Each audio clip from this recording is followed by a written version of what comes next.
Bist du so nett und kannst du mal bitte rausgehen und den Müll raustragen? Und wenn du schon dabei bist, vorne mal zum Supermarkt gehen und mir bitte eine Packung Mehl mitbringen, wenn du so nett bist.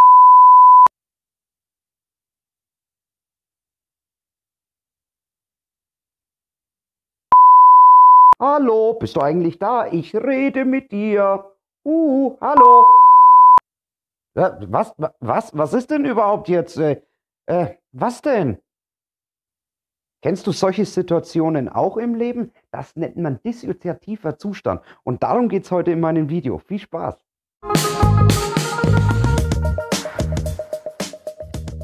Oh, du wunderschöne Seele, ich hoffe, dir geht es phänomenal. Ich bin der Juan und herzlich willkommen auf dem Kanal Juan der Spanier. Worum geht's heute? Dissoziation und dissoziative Störungen. Was genau ist das eigentlich? Dieser Zustand ist bei ganz vielen Menschen eigentlich ganz normal. Wir haben hier gerade vorhin schon gesehen, man spricht mit einem und der ist irgendwie nicht ganz da. Das passiert ganz vielen Menschen, wenn sie zum Beispiel im Kino sitzen und sich einen Film ansehen und der andere spricht, da kriegt er gar nichts mit. Oder auf der Autobahn, wenn man so einen langen Tunnelblick hat und eine lange Strecke fährt und die Frau nebenan sagt, ja, Schatz, und du kriegst einfach gar nichts mit. Was sagt denn die eigentlich gerade wieder? Aber es gibt auch sehr krankhafte Störungen. Und diese krankhaften Störungen, diese Dissoziation, das ist etwas, was in uns innen drinnen ist, in unserer Psyche. Es ist nichts Ungesundes. Es ist sogar was sehr Gutes. Denn es sorgt dafür, dass unangenehme Erinnerungen, Traumata, ganz schlechte Erfahrungen, die du in der Vergangenheit erfahren hast, von deiner Seele abgespalten wird. Das heißt, die Gefühle werden abgespaltet, Erinnerungen werden abgespaltet, aber in manchen sehr starken Fällen werden sogar Anteile von deiner Persönlichkeit abgespaltet. Das bedeutet, dann hast du in diesem Moment sogar den Zustand einer dissoziativen Persönlichkeitsstörung. Jetzt schauen wir uns mal dieses Krankheitsbild etwas genauer an. Da gibt es zwei verschiedene Formen, also zumindest die zwei Hauptformen. Das ist einmal die dissoziative Amnesie und die multiple Persönlichkeitsstörung. Die Antwort darauf, dass ein Mensch sowas entwickeln kann, ist, dass er ein ganz schlimmes Trauma in seiner Vergangenheit erlebt hat. Das ist nicht wie bei einem gesunden Menschen, der mal eine Enttäuschung hat oder vielleicht auch mal gedemütigt wird. Nein. Da sind ganz andere Dinge passiert. Ganz schlimme Straftaten, Gewalttaten, die der Körper, die menschliche Psyche eigentlich an sich gar nicht ertragen kann.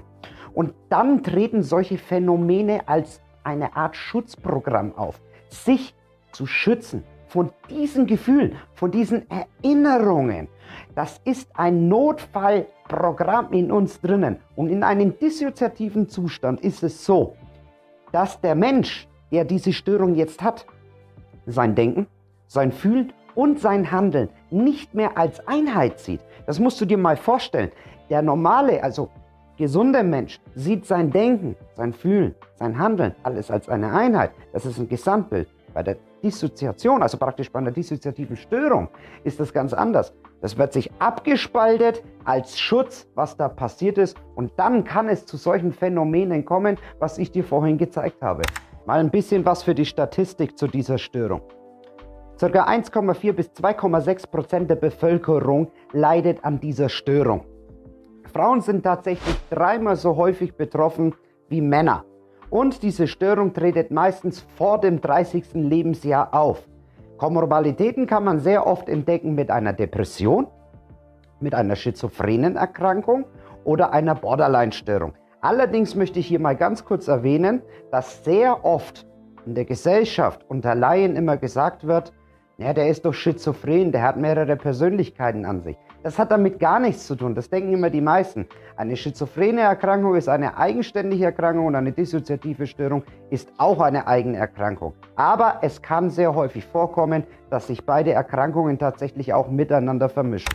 So, und jetzt komme ich einmal zu den bekanntesten dissoziativen Störungen, auf die ich aber nicht ganz komplett drauf eingehen würde, sonst würde das den Rahmen in den heutigen Video sprengen. Fangen wir mal an. Als erstes mit der dissoziativen Amnesie. Die dissoziative Amnesie ist darauf zurückzuführen, dass er einen Gedächtnisverlust hat. Teilweise oder sogar ganz ausgelöst durch ein Trauma. Punkt Nummer 2. Dissoziative Fugue. Das ist praktisch Flucht. Fugue Er flüchtet aus seiner eigenen Persönlichkeit. Das kann man dann öfters sehen, dass er irgendwo dann hingeht. Er geht zur Arbeit, schlüpft in eine komplett neue Rolle und ist eine ganz andere Persönlichkeit. Und das Spannendste daran ist, er kann sich nicht daran erinnern, wo er vorher war oder was für eine andere Persönlichkeit er ist. Krass, aber ist so.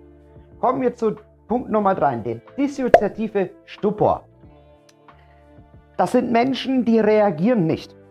Die sitzen da, berühren, kannst du nicht anfassen, sonst irgendwie was, und die reagieren auf gar nichts mehr, auf Sprache, Geruch, Anfassen, oder es hat aber nichts damit zu tun, dass die Person in Ohnmacht ist, denn die Muskulatur ist nicht erschlafft und sie sind vollkommen da. Kommen wir zu Punkt Nummer 4, die dissoziative Bewegungsstörung. Bei denen ist es ganz wichtig zu sehen, dass es kein Gedächtnisverlust ist. Also nicht wie bei den anderen Störungen haben sie kein Gedächtnisverlust, aber sie können bestimmte Körperteile nicht bewegen, obwohl sie es gerne möchten. Kommen wir zu Punkt Nummer 5, die dissoziativen Krampfanfälle. Bei den dissoziativen Krampfanfällen kann man öfters immer beobachten, wie in Hollywood früher, zum Beispiel der Film Exorzist. Man hat da früher mal gesagt, der ist besessen. Die bekommen solche Krampfanfälle, die sehr stark den erinnern praktisch an Menschen, die epileptische Anfälle haben. Es unterscheidet sich aber bei denen, dass epileptische Anfälle sofort kommen. Bei diesem Typus steigert sich langsam immer weiter nach oben. Und zu guter Letzt, die wahrscheinlich bekannteste, die dissoziative Identitätsstörung, auch multiple Persönlichkeitsstörung genannt. Da kann es tatsächlich dazu kommen, auch durch ein sehr starkes Trauma ausgelöst, kann es dazu kommen, dass diese Personen 2, 3, 4, 5, manchmal 7, sogar 12 verschiedene Persönlichkeiten in sich tragen und die anderen Personen wissen von der anderen gar nichts. Kommen wir mal zu den Ursachen dieser Störungen, beziehungsweise wie schützt man denn sich eigentlich vor so einer Störung? Genau genommen einen 100%igen Schutz, den gibt es nicht, weil das Leben, das hat so ein bisschen so seine Eigendynamik. Aber man kann natürlich eins sagen, es wäre natürlich sehr, sehr vorteilhaft, wenn man sich nicht in extreme traumatische Ereignisse begibt. Dann kannst du dich natürlich schon von solchen Störungen schützen. Eins haben diese Störungen alle gemeinsam. Sie haben nichts und gar nichts, überhaupt nichts Körperliches an sich.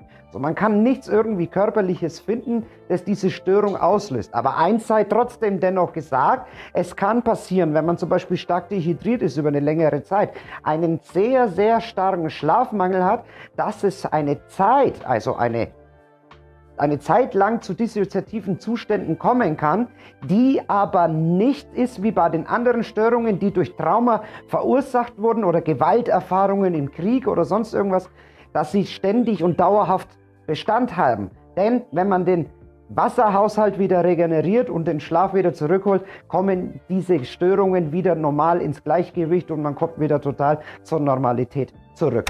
Jetzt kommen wir mal zu der Behandlung dieser Störungen.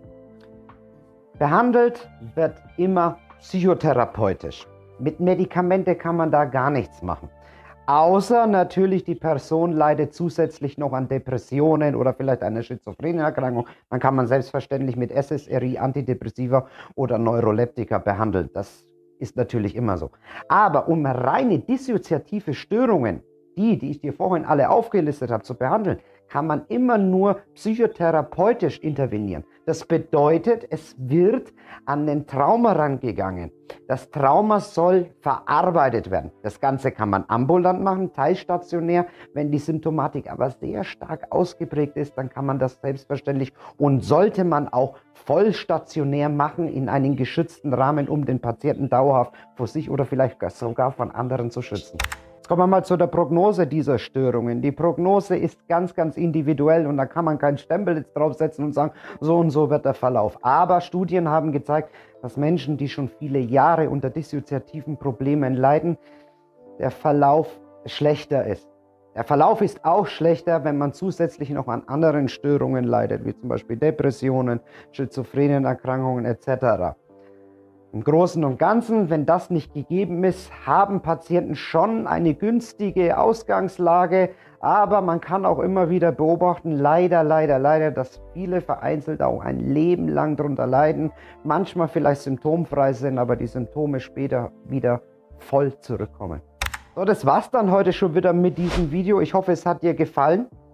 Wenn du mehr über diese Störungen wissen möchtest, wo man mehr drauf eingehen kann und vereinzelt auf die einzelnen Störungen, dann schreib es mir hier unten drunter in die Kommentarbox rein, würde mich darüber freuen.